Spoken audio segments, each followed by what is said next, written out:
বন্ধুগণ, আজকে সবচেয়ে একটি গুরুত্ব বিষয়, এই গাজীপুর শিল্প কারখানা অধ্যুষিত এলাকা, মানুষের রুজি আয়ের একটি জায়গা, কিন্তু আমরা দেখতে পাচ্ছি এই শ্রমিক অধ্যুষিত এলাকা গাজীপুর শহর, আশুলিয়া বিভিন্ন জায়গা অস্থির হয়ে উঠছে। আমরা পরিষ্কার ভাবে বলি, শ্রমজীবী মানুষের অধিকার আদায়ে গণ অধিকার পরিষদ লড়াই করেছে। শ্রমজীবী মানুষের অধিকার প্রতিষ্ঠিত না হওয়া পর্যন্ত গণ অধিকার পরিষদের এই লড়াই অব্যাহত থাকবে। ন্যূনতম মজুরি কিংবা জিনিসপত্রের দামের প্রতিবাদে গণ অধিকার পরিষদ, শ্রমিক অধিকার পরিষদ সবসময় রাজপথে ছিল। যখন ওই চট্টগ্রামের তাপ বিদ্যুৎ কেন্দ্রে শ্রমিকদেরকে গুলি করে পিটিয়ে মারা হয়, ন্যূনতম মজুরি বৃদ্ধির আন্দোলনে শ্রমিকদের উপরে লাঠিচার্জ করা হয়, বকেয়া বেতনের দাবিতে শ্রমিকদের আন্দোলনকে দমন করার জন্য লাঠিয়াল বাহিনী ব্যবহার করা হয়, আমরা তার পাশে দাঁড়িয়েছি। আগামীতে শ্রমিকদের যে কোনো যৌক্তিক এবং ন্যায়সঙ্গত অধিকার আদায়ের আন্দোলন সংগ্রামে শ্রমিক অধিকার এবং আমরা অগ্রভাগে থাকবো। শ্রমিক ভাই বোনদেরকে আমরা এই কথাটুকু বলতে পারি। একই সাথে এই যে ৪৫ থেকে ৫০ লক্ষ মানুষের কর্মসংস্থানের জায়গা এই garments sector, Vietnam, Bharat, Cambodia সহ যারা বাংলাদেশের প্রতিযোগী, বিশেষ করে আমাদের পতিত স্বৈরাচার এবং তার দোসররা এই রপ্তানিমুখী খাতকে ধ্বংস করার জন্য, বাংলাদেশের অর্থনীতিকে ধ্বংস করার জন্য আমরা গোয়েন্দা সংস্থার মাধ্যমে খবর পেয়েছি হাজার হাজার কোটি টাকা ইনভেস্ট করেছে। কাজেই আমার শ্রমিক ভাই বন্ধুদের প্রতি অনুরোধ থাকবে, কারো উস্কানিতে পা দিয়ে মিল কারখানায় কোন ধরনের বিশৃঙ্খলা করবেন না, কোন ধরনের আন্দোলন করে শিল্প কারখানা বন্ধ করবেন না। আপনাদের যদি কোনো দাবি থাকে, আপনাদের যদি কোনো অন্যায্য অবিচার অন্যায়ের বিষয় থাকে, আজকে দেশের পুরো দেশের জনগণকে সাক্ষী রেখে কথা বলছি, গণ অধিকার পরিষদের কেন্দ্রীয় স্থায়ী কার্যালয় আলরাজি কমপ্লেক্সের ৩ তলায় যাবেন। আপনাদের প্রত্যেকটি দাবি আদায়ে আমরা রাজপথে থাকবো, আলোচনার মাধ্যমে সমাধান করব।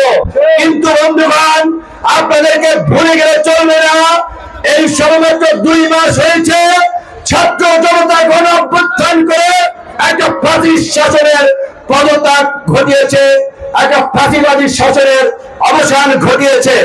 এই ফাঁসিবাদী শাসকরা গত ১.৫ দশকে অন্তত কয়েক হাজার পরিবারকে হাজার কোটি টাকার মালিক বানিয়েছে, কয়েক লক্ষ পরিবারকে শত শত কোটি টাকার মালিক বানিয়েছে।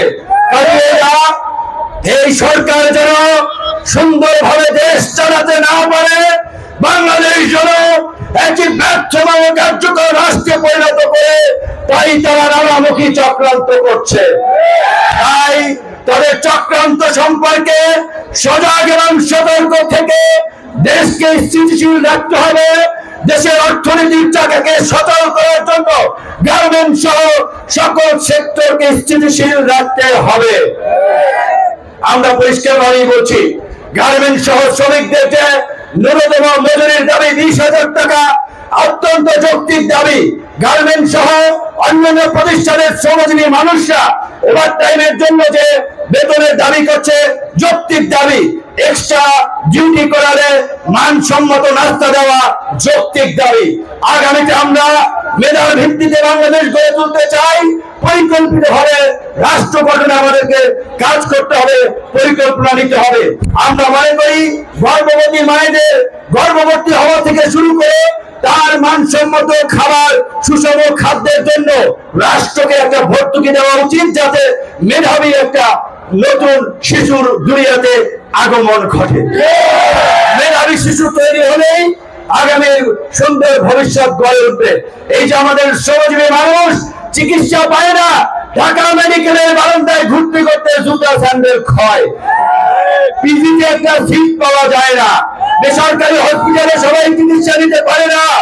এই অন্তর্বর্তীকালীন সরকারকে আমরা বলবো, বাংলাদেশের 53 বছরে আপনারা রাষ্ট্রকে পুনর্গঠনের যে সুযোগ পেয়েছেন, দলমত নির্বিশেষে সকলকে নিয়ে রাষ্ট্র পুনর্গঠন করুন। আসলাম সকল মানুষের জন্য স্বাস্থ্য এবং চিকিৎসা সেবা নিশ্চিত করার জন্য সার্বজনীন স্বাস্থ্য ব্যবস্থা গ্রহণ করতে হবে। কৃষক, শ্রমিক সকল মানুষ যেন শিক্ষার মতো মৌলিক অধিকার লাভ করতে পারে, সেজন্য শিক্ষাকে অবৈতনিক করে রাষ্ট্রের দায়িত্ব নিতে হবে। আজকে আমরা দেখতে পাচ্ছি পতিত স্বৈরাচারের দোসররা গত নির্বাচনগুলোতে কিভাবে বিতর্কিত করে কেন্দ্র দখল করে জনপ্রতিনিধি হয়েছে। এই সরকার ক্ষমতা গ্রহণের পরপরই স্থানীয় নির্বাচনের সিটি কর্পোরেশন, ইউনিয়ন পরিষদ বাতিল করে নাই, করবে, পৌরসভা করেছে। আমরা সরকারের প্রতি দাবি জানাবো, এক প্রজ্ঞাপনে বিগত ফ্যাসিবাদের আমলে অনুষ্ঠিত হওয়া সকল স্থানীয় নির্বাচন বাতিল করে দ্রুত সময়ের মধ্যে বিভিন্ন জায়গায় সিটি কর্পোরেশন, পৌরসভা, উপজেলায় নতুন নির্বাচন অনুষ্ঠানের উদ্যোগ গ্রহণ করা এবং আপনারা সেই স্থানীয় নির্বাচনের জন্য এখন থেকেই প্রস্তুতি গ্রহণ করুন। মানুষ এখন পরিবর্তন চায়, নতুন নেতৃত্ব চায়, নতুন রাজনীতি চায়। পুরানো সঞ্চারের মধ্যে মানুষ আর ঢুকতে চায় না। এই আন্দোলন কোন রাজনৈতিক দলের নেতৃত্বে হয় নাই, কোন রাজনৈতিক দলের ডাকে হয় নাই। দেশের অপমানের জনসাধারণ, দেশটা কারো বাপের নাকি? এই দেশটা কারো বাপের না। এই স্লোগান দিয়ে জনতার রাষ্ট্র প্রতিষ্ঠা করার জন্য, জনতার অধিকার প্রতিষ্ঠা করার জন্যই এই প্রতিবাদের পতন ঘটিয়েছে। কাজেই এক দখলদার স্বৈরাচার ভোট ডাকাতকে হটিয়ে বাংলাদেশে যেন আর কোন নতুন দখলদার ভোট ডাকাত স্বৈরাচার যেন তৈরি না হয়, সেই জন্য আমাদের নতুন রাজনৈতিক বন্দোবস্ত প্রয়োজন। গণ অধিকার পরিষদ গত এই 6-7 বছর এই প্রাচীবাদের আমলেও আপসীন ভাবে লড়াই সংগ্রাম করে ত্যাগ তিতিক্ষার মাধ্যমে মানুষের সামনে যে আপসীন ভাবমূর্তি তৈরি করেছে, আমার বিশ্বাস জনগণ এখন এই নতুনকে আলিঙ্গন করার জন্য প্রস্তুত হয়ে আছে। আপনাদেরকে সেইভাবে প্রস্তুত হতে হবে।